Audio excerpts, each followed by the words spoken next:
as you get bigger, as you get more successful, you open the door for people to critique every fucking thing you do.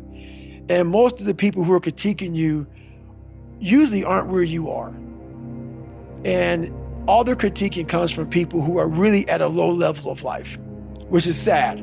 But what we do, people who are on the upper level, hearing the haters at the lower level, like I said, you'll never meet a hater doing better than you. True statement. I started having fun with it. So I'll go through the comments, while most people don't go through comments, I go through them intentionally, look for the bad ones. And while I'll block and delete you because the people on my page don't need that negative energy, I'll block and delete you, but I take a snapshot on my phone and I put it in the archive. So what happens is, there's days where I'm like, you know what? I really don't want to do this today. And I'm like, oh, hang on. So I started making these mixtapes with all of these hate messages about people talking shit. And it became such a source of fuel that it was amazing, because I know why you hate me. You hate me because you're probably in the bed right now. You're probably an underachiever. You're probably somebody who doesn't want to do anything with your life. So I make you question everything about yourself. So I'm going to continue making you question yourself by coming out here and being even more successful. So I listen to that while I run.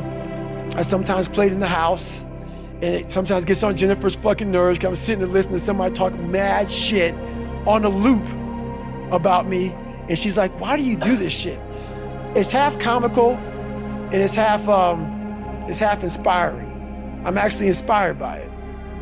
So while you're listening to the self-narrated insults of random people on the internet that you don't like, right, what are you thinking of while you're listening to that? While you're working out or while you're walking around the house?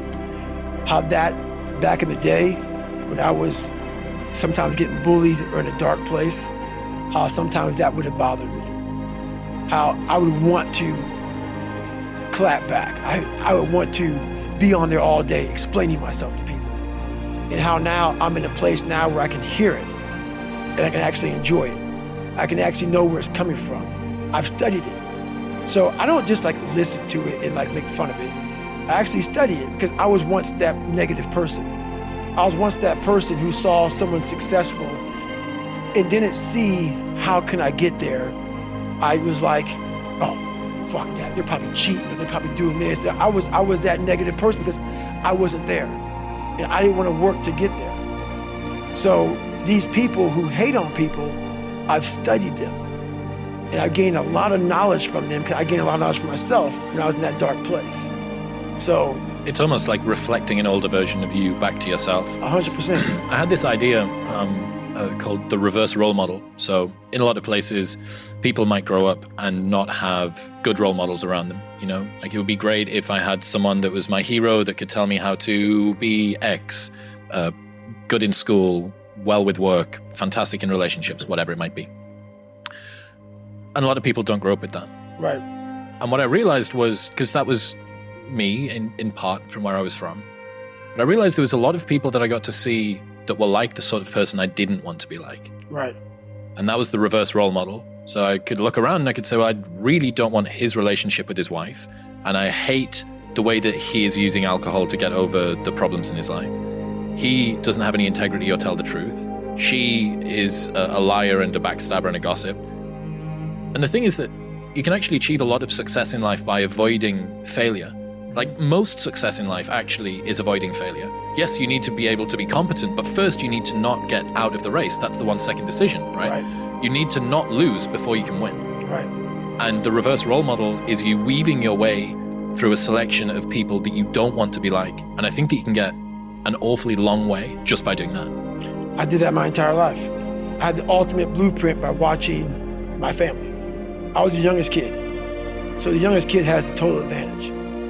You know, you may get picked on, you may get bullied with everybody, but you sit back and exactly what you said. I sat back and watched my dad. Definitely don't want to do that. My mom, my brother, whoever it may be. I sat back and I paid attention to everything around me. And it was the ultimate blueprint to how to live life. How not to live life. How not to live life. Is I watched people do shit. And I said, I don't want to be like that.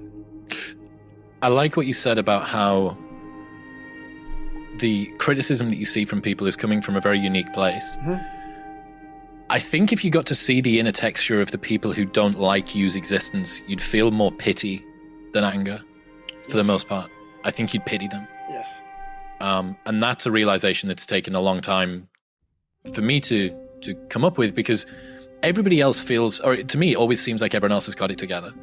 Because I get to see only what you choose to say, only what I'm around you doing that I get to see, whereas I get to observe my own inefficiency and foibles 10,000 times a second, right? I get to watch the texture of my own mind be completely unresponsive and useless. I see every single prideful decision, every single lie that I tell myself, every single time I make a promise and don't keep it.